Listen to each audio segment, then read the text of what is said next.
r/ask Reddit. What did a school teacher say that stuck with you? There's no benefit to being right if you can't make people listen to the answer. My science teacher told me something similar. The point of arguing is not to prove that you are right, but to convince the other person that you are right.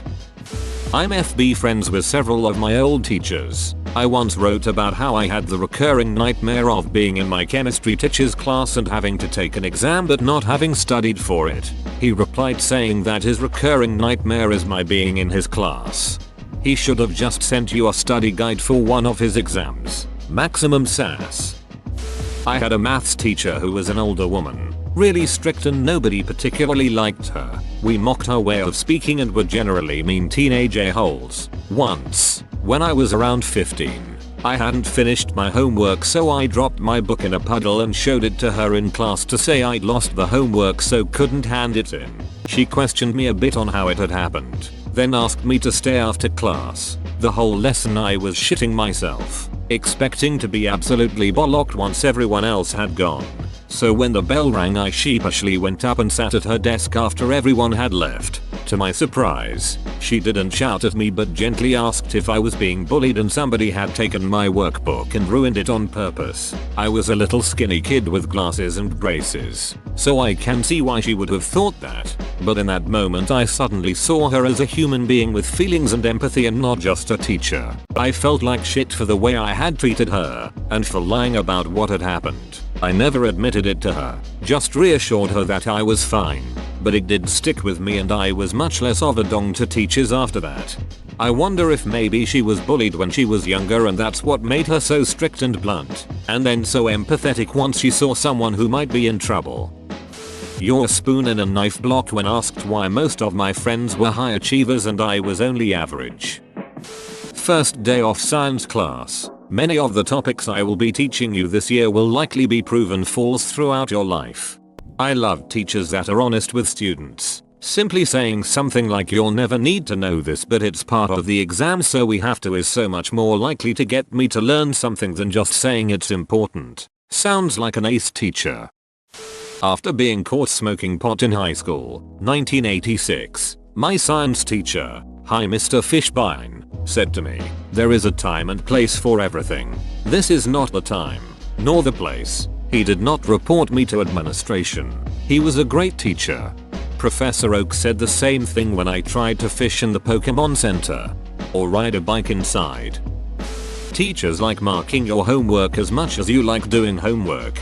So, just don't do the homework. Makes life easier for everybody. Can't argue with that logic. He said with rage, you used to be one of the good ones. Did he say this after he chopped off your legs and left you to die on Mustafa?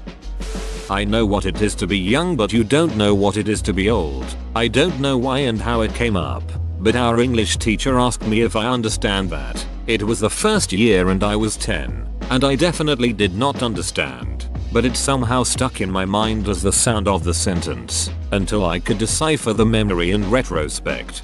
As my dad said, I have been 17. You haven't been 50 inches.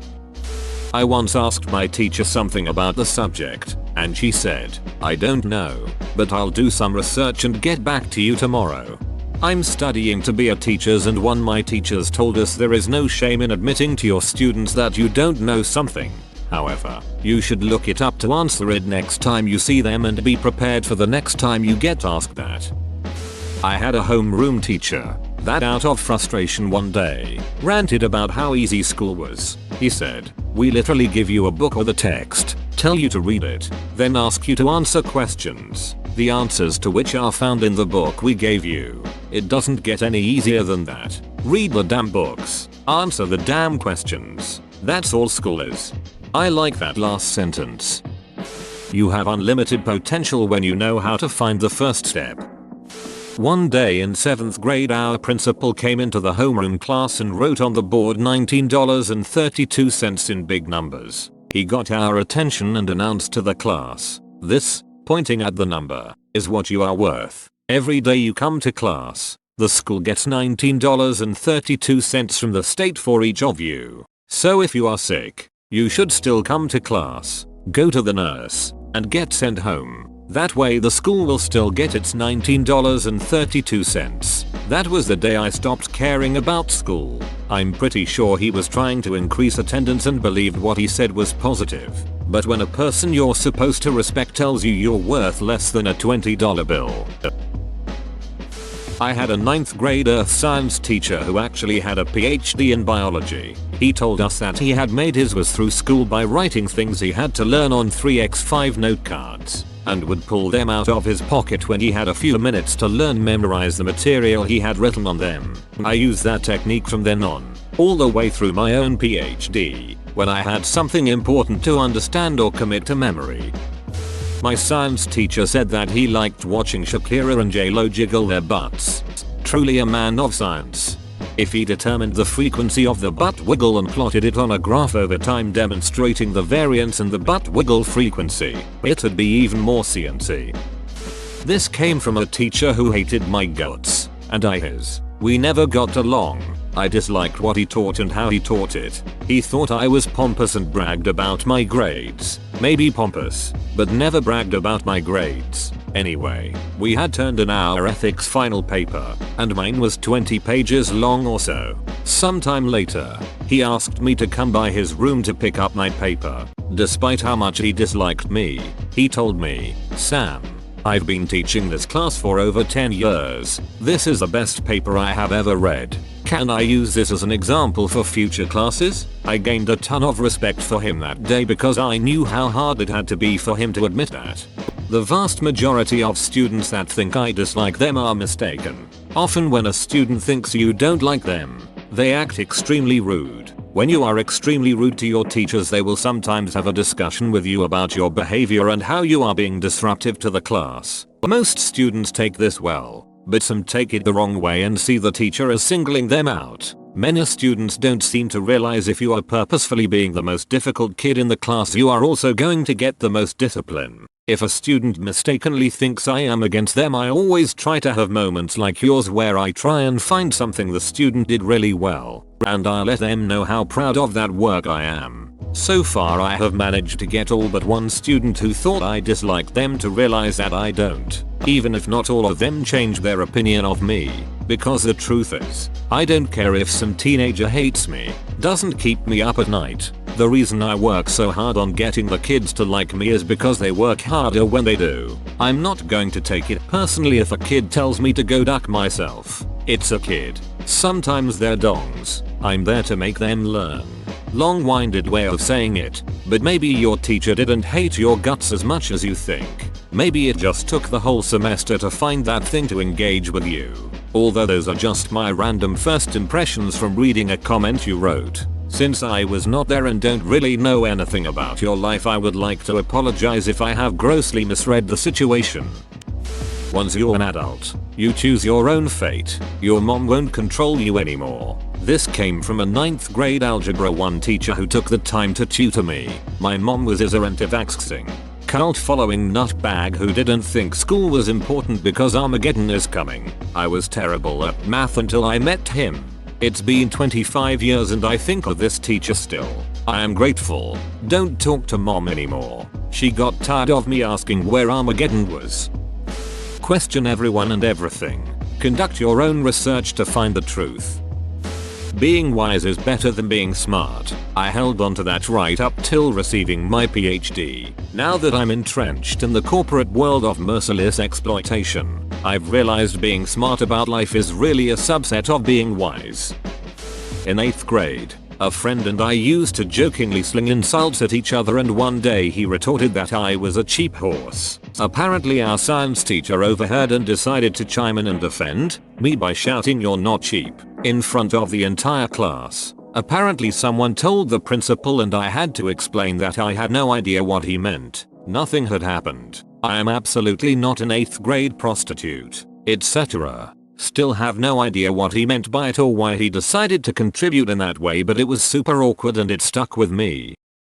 You have an accent. Your skin is brown. Your whole life will be filled with people who will assume this means you are not as smart or as good as they are at literally anything. That's why I push you. That's why I demand more from you. You have to work harder now so you can prove them all wrong for the rest of your life. Ms. Johnson, 9th grade English teacher. You're going to succeed in life and do extraordinary things. I have not succeeded, not done anything extraordinary other than live when I didn't want to. I feel like kids in the advanced programs got put on such high pedestals when we were kids that once we got to college and in the real world we were in shock with how ducked we were. As a gifted trademark kid, this is starting to happen and now I'm panicking. First grade, we were doing a math lesson. The lesson was something about drawing a circle around groups of 5 or 10 things in a picture. Then we had to count the number of things in the picture and raise our hand when we were done.